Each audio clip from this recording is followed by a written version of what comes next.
actually Malaysia should not be too happy with the win, because apart from one other shot that caused a lot of problems, the lack of incisiveness, the way that they actually did not make the goalkeeper work as hard. Yes, the Laos goalkeeper had to collect a lot of balls, loose balls, a lot of high balls, had to make a number of interceptions. But when it comes to taking shots against the keeper, the Malaysian forwards did not make the Laotian goalkeeper work as much as expected. And when you do not have that kind of penalty. Hi everyone, this is Gary Cole here. Before I begin my topic for the evening, please do follow Tanya Je in our following social media platforms on Instagram, Twitter, and TikTok. A 3-1 win for Malaysia against Laos on a rainy evening in the capital of Thailand. Played at Port FC Stadium in Bangkok. It appeared to be a straightforward victory on paper, but no, it took 2 second-half penalties for Harimau Malaya to eventually edge out their supposed regional minors to achieve the third win under Pau Marti's reign. If anything, it was the result that looked more convincing than the actual performance on the pitch. And before I even talk about the aspect of the game, the technical aspects of the game, the tactical side of it, we have to understand that actually the entire first half was played out in torrential rain that made the game very difficult for both Malaysia and Laos. It prevented them from playing their usual passing game. Yes, even Laos, who like to play direct, but they are also equally comfortable playing the ball on foot, as we eventually saw in the second half. But Malaysia, it affected Malaysia a lot more because from the start, these tough conditions on the waterlogged pitch, it made passing on the ground rather impossible. It made turnovers of possession happen on a more frequent basis, resulting in regular battles of the balls, which were often marooned in the middle of the waterlogged pitch because the ball would not move under the friction of water as much as the passer would have intended to. Thus, we saw a lot of long balls pumped, direct balls pushed forward, and it was actually through this one direct ball, yes, it was from a set piece, that led to Harif Haikal opening the scoring for Harimau Malaya. But if you think that was when Malaysia was actually going to begin to coast through, actually not. In fact, Laos eventually adapted a lot better. They got actually a bit more aggressive, and they already gave a sign that they were capable of causing problems in the Malaysian defense. When in the 15th minute, a sloppy pass from their defensive midfield anchor, Noah Loin, I think, pardon my pronunciation, the number 15, it went straight to a Laotian attacker who quickly seized the loose ball, initiated a counter attack, and forced a resulting attacking corner kick. That was the first signal that Laos were not here to be pushovers. They were not here to be just mere playthings for their opponents who are looking for an easy warm-up result ahead of next month's ASEAN Championship, which will be held all around the region. And eventually it was quite evident later in the first half that Laos were more adept to the wet conditions than Malaysia. Malaysia were resorting to direct crosses from deep, from both flanks, trying to reach, I think in ways like, it's more like hit and hope, hoping that something will happen like what happened in the earlier corner kick in the 6th minute. But no, more often than not, Laos were more confident in their possession as the game went by, and by the last 10 minutes of the first half, it was Laos who actually showed the initiative and were causing more problems for the Malaysia defense. And before I touch on the Laos equalizer, you have to look at the way how Malaysia was set up at the start of the game. From on paper, it appears to be a 4-2-3-1, with Zafri Yahya making his international debut alongside their number 15, Nuna Lane, and you got the attacking trio of Safawi Rashid, Shafiq Ahmad, and Arif Aiman, who are lined up behind Paulo Jose, who was the lone striker. And actually throughout the first half and subsequently even in the second half, before the Brazilian-born nominal striker for the evening, was substituted off, his involvement was very minimal. And actually, if you look at the whole setup of things, he looked like a very isolated figure in attack, often trying to attempt to intercept loose balls in the final third in order to even attempt to create a chance to try to force a shot. But here's the thing, with Harimau Malaya playing wide, playing wing, doing wing play and punting random high balls up into the box, what was the chance that Paulo Jose would be the effective target man as what was supposed to be the tactical plan? But as we know, Jose is actually an attacking midfielder who operates best behind the strikers, not playing alone up front. So there is quite a bit of mismatch, especially when you see Arif Aiman, who did well, but evidently not at the same level of excellence as he was playing for Johor Darul Takzim in Asia, or even Shafiq Ahmad and Safari Rashid, who did try to make some runs, but they were not able to cause problems. In fact, they had a little impact, if that I'm to be modestly speaking. So that whole attacking arrangement was already not in the best way, where you got three guys behind the striker who were doing the attacking, but your nominal lone striker really isolated with and without the ball. Was that the plan that Pau Marti was trying to achieve? I'm actually quite confused. Does Pau Marti actually know that Paulo Jose, given his age, really he's not in his 20s, he's in his 30s, and he's not exactly the playing style like what Alexander Duric used to do for Singapore a decade ago. It's more like you have to use his attacking creative talents, not try to feed off loose balls in the final third, but to operate and to coordinate with the other three instead of the other way around. Then you look at your two midfield anchors, your number 15 Lane and Zafri. Zafri making his debut was not at the same wave, was unfortunately not at the same wavelength. He actually had a very quiet game. He actually struggled to blend into the tempo, apart from getting a few moments to get things going from his position. But often especially when Laos actually press in the final third of the half, when Harimau Malaya was spending more time defending than trying to attack. It was only until the injury time that then the Tigers resumed attacking again. That was where actually that pressure from Laos actually led to the equalizer. The defense. Already before the equalizer, Laos had already sent a few signals that they were more than capable of causing trouble if their counter-attacking passes click. And in that instance where Laos scored the equalizer, Matthew Davis unfortunately lost his man. I think it's the Laos striker, number 19.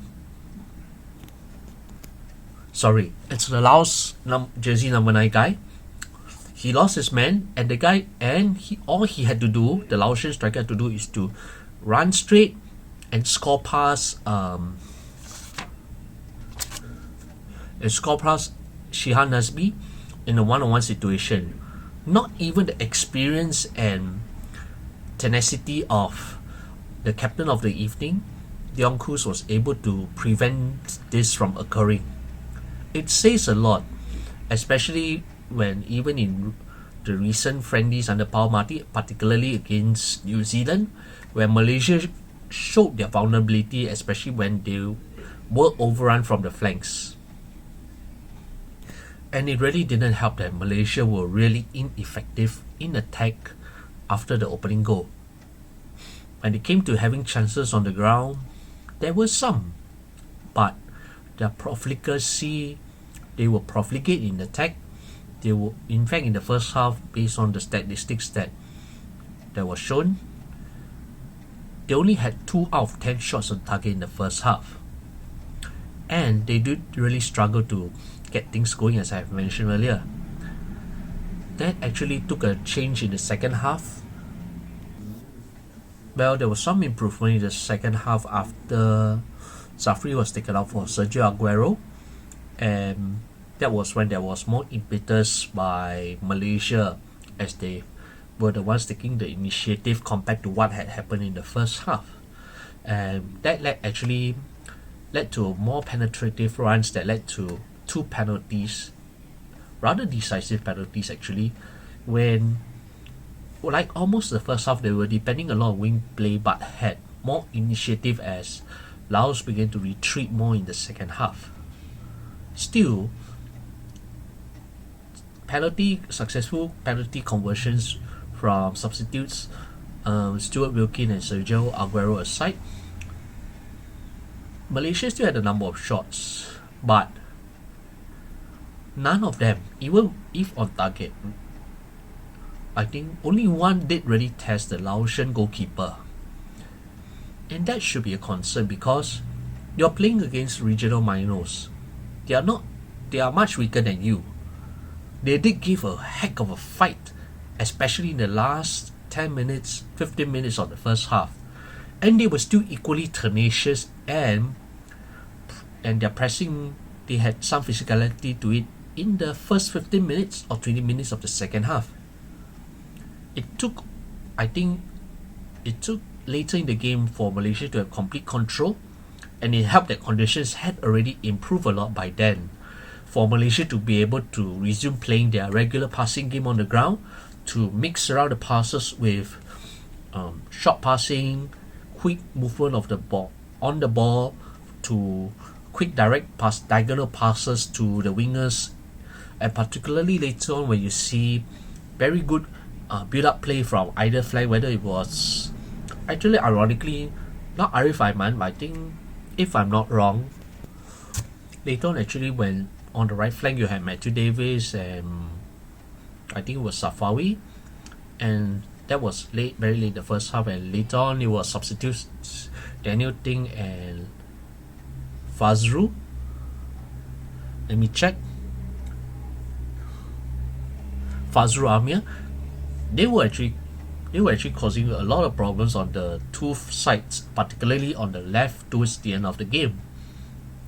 But these improvements in the second half and the 2 penalties, actually Malaysia should not be too happy with the win, because apart from one other shot that caused a lot of problems, the lack of incisiveness, the way that they actually did not make the goalkeeper work as hard. Yes, the Laos goalkeeper had to collect a lot of balls, loose balls, a lot of high balls, had to make a number of interceptions. But when it comes to taking shots against the keeper, the Malaysian forwards did not make the Laotian goalkeeper work as much as expected. And when you do not have that kind of penetration and you need a set piece, all 3 goals came from set pieces. That should be a worry, because if you need set pieces to overcome minors, what are you going to do when you face stronger teams like Thailand, Indonesia, even though they are going to send their under 22 plus a few other available seniors, and you also have Vietnam. I mean, even though in Malaysia's group you have Singapore and Thailand is the main rivals, but Cambodia cannot be discounted.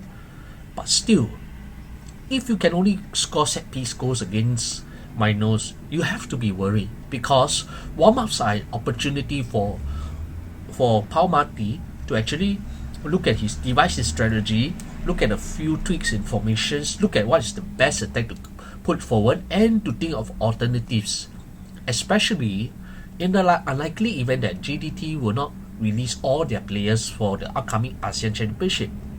But no, that's not what's happening. Yes, he gave debuts to Safri 45 minutes in the first half, Fergus Tierney and Fazrul Amir. The latter two, they did decently. Fergus had one shot that was easily saved by the Laos goalkeeper, and Fazrul had a good combination with Daniel Ting on the left. But apart from that, the incisiveness, the ability to cause a lot of problems, because the more you force the goalkeeper into stretching to make big saves, the likelier it is for the goalkeeper to tire and to eventually concede more goals. It's not just from penalties. Penalty, sometimes it's a hit and miss. All good that Malaysia converted both. But it's not a good thing that Malaysia were rather tame up front tonight. And also in defense, that one goal conceded, it showed the relative fragility. If Thailand had their Chana tips and even the Supina, the Supachai brothers, Supachok, Supanat, if all three were fielded, if I remember, one of them may not be coming for the ASEAN Championship, but either way, they will cause a lot of problems. And if you do not have Dion Kus around, even against Laos, you can see that Dion Kus, as the captain, even as the key central defender, he was making the most interceptions. He was making the most contributions, not just at the back, but going forward. And this is where Malaysian fans have to be worried. Because what if Dion Kus wasn't there? Look at what happened against New Zealand. The lack of leadership, the lack of coordination, it caused some kind of disarray, especially once they concede a goal, and when the players feel deflated after, and if another goal rolls into the back of their net, that's when actually their morale will sink entirely, and that is not the thing that Malaysian fans will want, and that's not the scenario that Malaysia as a football nation wants to see.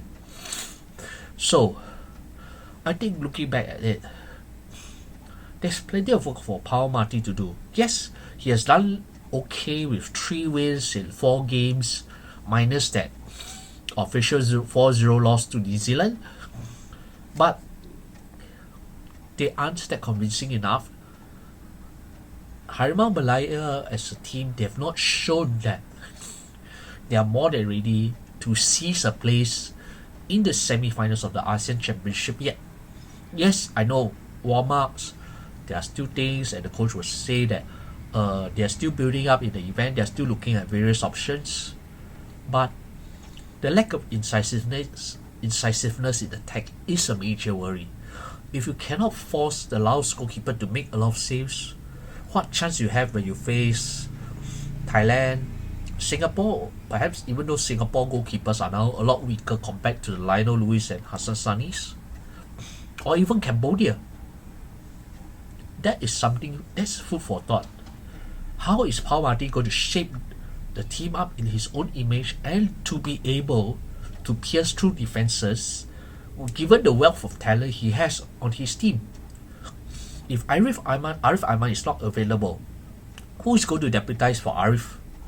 Given that if Arif is playing, you are going to have 2 or 3 who are going to mark him, and he's still going to be able to do alright. But we can't depend on a few individuals, Dion Kus, Arif Aiman, namely these two, to be the anchors of the team.